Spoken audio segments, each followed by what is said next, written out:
Olá, humanidade! Sexta-feira, dia de dica de livro, e tô aqui com esse modelinho novo, tô testando, acho que vai funcionar bem.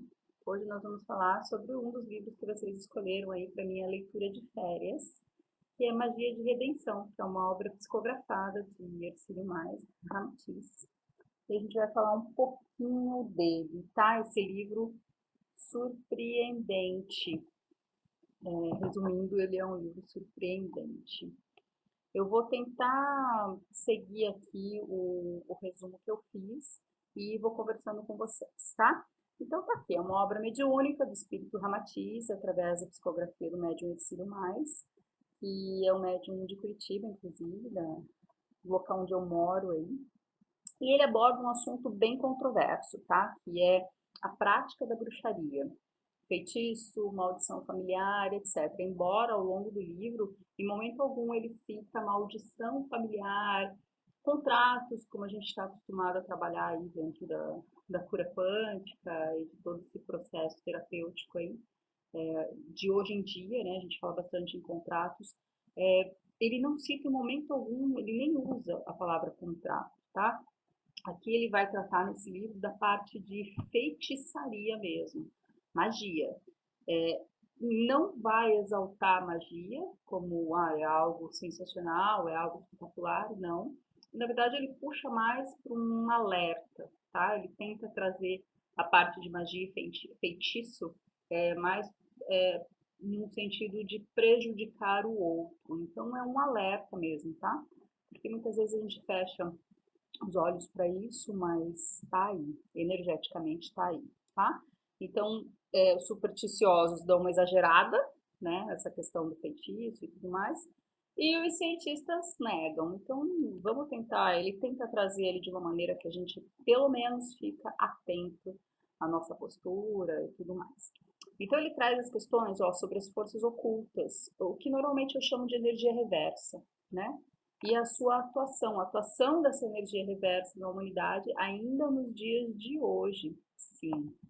É preciso também, para compreender um pouquinho mais desse livro, para compreender ele na íntegra, eu diria, é preciso estar no movimento de expansão consciencial, sim, tá? Ele não é um livro fofinho, como eu costumo dizer. Na verdade, quando eu comprei esse livro, ele é mais um livro da Editora do Conhecimento, que eu já falei para vocês que eu gosto bastante. Quando eu comprei esse livro, eu achei que ele era algum tipo de romance psicografado, trazendo a questão da magia, do feitiço, de forma sutil. Mas ele não é, ele é um livro de estudo, tá? Ele é um livro no formato do Livro dos Espíritos, do Evangelho segundo o Espiritismo, por exemplo, daquele formato de perguntas e respostas.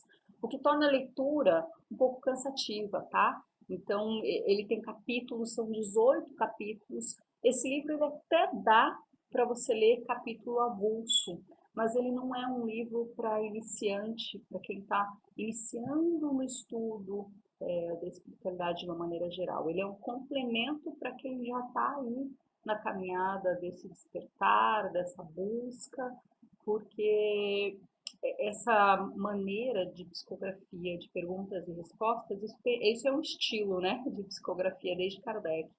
E é cansativo, porque numa sequência você tem três perguntas idênticas, só que colocadas de maneiras diferentes. E no começo isso me irritava um pouco mais, hoje irrita um pouquinho menos, mas eu entendo que são psicografias, são literaturas para atingir a massa, né? Então, o meu entendimento é diferente do seu, que é diferente do meu vizinho, que é diferente, por aí vai, né? Então, precisa ter uma linguagem múltipla, eu diria. E, o que torna a leitura cansativa, sim, tá? E são 18 capítulos, ó, vocês podem ver que ele é um livro que nem é tão grosso, mas ele é bem intenso, tá?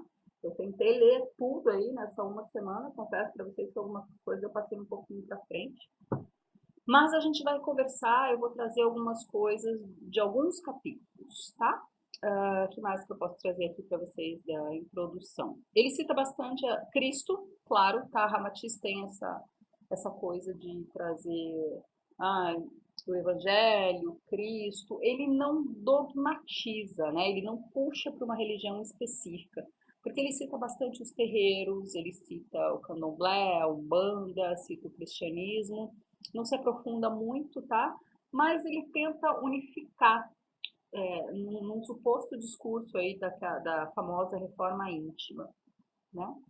Que é o que a gente também ouve bastante sobre esse retroagir, retropensar, que nada mais é do que estar em si mesmo, né, em si mesmado, como eu uso, num processo de autoconhecimento, confiando no que você sente, no que você percebe, dentro de um equilíbrio, né? Então, compreendendo tudo isso, a leitura ela vai acabar sendo um estudo mesmo, tá? E tem muitos tópicos, são muitos capítulos, né? Como eu falei, são 18, deixa eu pegar aqui o livro, são 18 capítulos. Então eu separei algumas coisas interessantes de alguns capítulos. E na verdade acho que eu vou seguindo eles aqui, vou falando o que eu separei, tá? Porque é bastante coisa. Então, se for estender muito, vai ficar até cansativo para vocês ouvirem. Mas enfim. No início, no capítulo 1, considerações sobre o feitiço. Então, o que ele fala? Ele fala sobre a origem dos feitiços e magias, e logo de cara faz uma associação com ciência e estudos, tirando um pouquinho aquela aura de misticismo, quebrando também aquela coisa do medo, de forma bem direta, tá? Cita a falta de controle emocional da humanidade como principal causa de ainda estarmos sob efeitos de feitiços. Quebra também esse papo de sigilo, é perigoso demais falar sobre os magos negros, e cita como exemplo a bomba atômica. Se o ser humano é capaz de projetar a bomba atômica, por que ele não se sente confortável, né, em compreender as questões sobre feitiços e magias? Paradigmas, crenças e por aí vai. Sobre o médium que atua na esfera do esclarecimento, como tema importante, né? É importante compreender que quando o médium traz à tona essas questões, ele já tem consciência do que vai enfrentar aí ao longo do caminho. Então, a conduta do médium é individual. Ele tanto pode esclarecer e auxiliar as pessoas, como pode se corromper moralmente, submeter à sedução dos magos negros.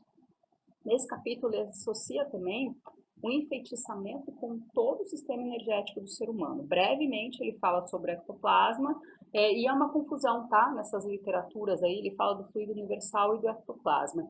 Entende-se, através das psicografias, que o ectoplasma, o único ser humano que emite, né, que supostamente emite o ectoplasma, produz o ectoplasma, é um médium, mas na verdade todo ser humano tem ectoplasma.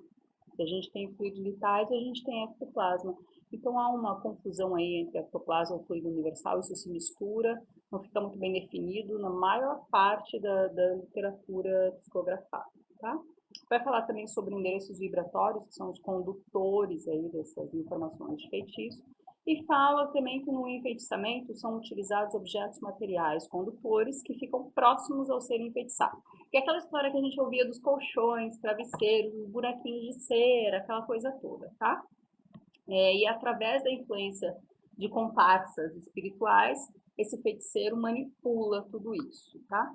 Ele cita aqui Umbanda, Candomblé, as entidades cruéis, mas quem não entende nada sobre essas instituições acaba sendo influenciado até pelo preconceito e não pelo esclarecimento. Por exemplo, quando ele fala de Exu, em um capítulo lá, na verdade, ele não está falando do Exu entidade, tá? Ele está falando da parte lá da Quimbanda, e fica muito, não fica profunda a explicação. Por isso que eu falo que ele não é um livro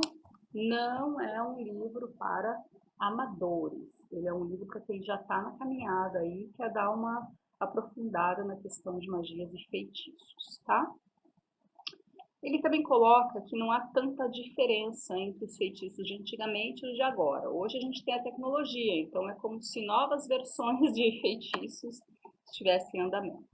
Sobre os rituais envolvidos na feitiçaria, ele não se aprofunda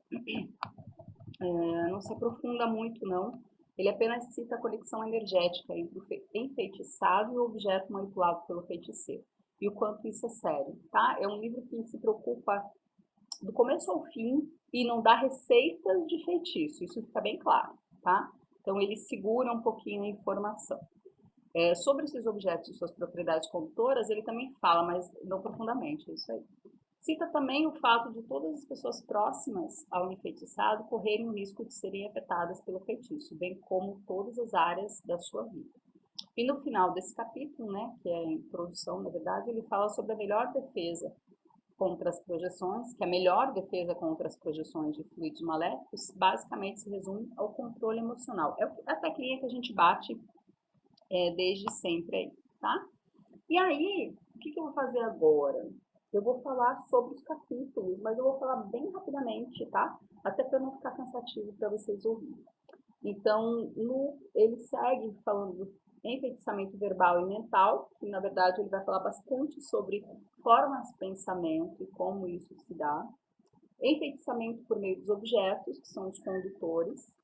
Também vai falar do enfeitiçamento por meio do sapo, que é um clássico, né? E é interessante. É um capítulozinho chato, na verdade, tá? Porque ele repete, as perguntas são muito repetitivas. Então, a primeira e a segunda pergunta, vocês já conseguem entender o que é enfeitiçamento do sapo. Mas, enfim, é interessante aí o capítulo do sapo, dá pra gente entender um pouquinho tudo que a gente ouviu aí ao longo da vida sobre feitiços, né? Quem que nunca ouviu falar que tá, foi costurado na boca do sapo? Ele traz essa questão, tá? Enfeitiçamento por meio do boneco de cera. O que é interessante aqui nesse capítulo? Ele explica que é um dos feitiços que já nem acontecem mais porque requer muito conhecimento do feiticeiro. E é difícil, tá? Mas por que boneco de cera? Porque a cera da abelha, ela é condutora, ela tem fluidos vitais, tá? Assim como os bichinhos. Então, chega o momento da leitura, a partir aqui desse capítulo do sapo, porque o seguinte, depois do boneco de cera, é enfeitiçamento por meio de metais organogênicos, enfeitiçamento por meio da aura humana. Aí começa a ficar interessante, tá? Aí começa a ficar mega interessante, porque ele vai trazer, eu até postei na timeline ontem um trechinho do livro, falando do nosso corpo, dos metais que a gente possui naturalmente no nosso corpo, né, no nosso corpo biológico, no nosso corpo físico, e que nos auxilia aí no dia a dia, né? Então aqui começa a ficar bem legal. Vai falar da nossa alimentação. E aí essa questão do feitiço em si vai perder somente aquela aura do misticismo mesmo. A gente vai começar a entender que a gente mesmo se prejudica através da alimentação.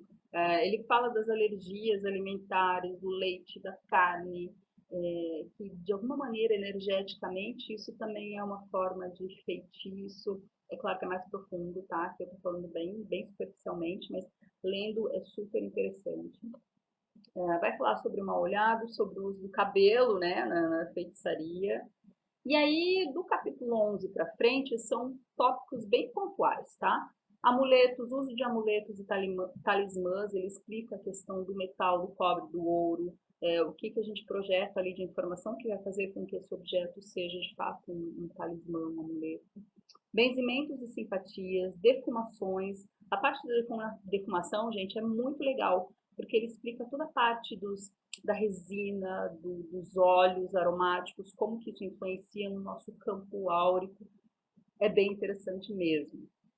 E aí ele vai falar das cores, vampirismo, o feitiço antes dos tempos modernos, o feitiço duplo efeito moral. Então, assim, recomendo para estudo.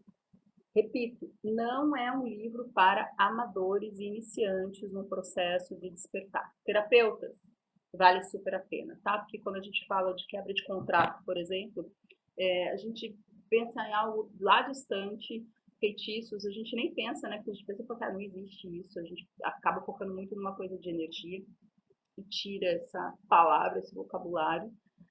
Mas vale super a pena, esclarece muita coisa, esclarece assim, essa autonutrição energética que a gente precisa fazer e que a gente precisa passar para os nossos pacientes também. Então fica aí minha dica de leitura. Adorei esse livro, vale a pena, é um livrinho para ter mesmo, tá? Não é um livro para ler uma vez e deixar, é para consultar sempre. Espero que vocês tenham gostado e até a próxima dica de livro, que vai ser na sexta-feira que vem. Eu ainda vou escolher um dos dois lá, que eu vou ler durante essa semana. Aproveitem aí as férias, o trabalho, a pausa, relaxem, aproveitem o verão e até breve.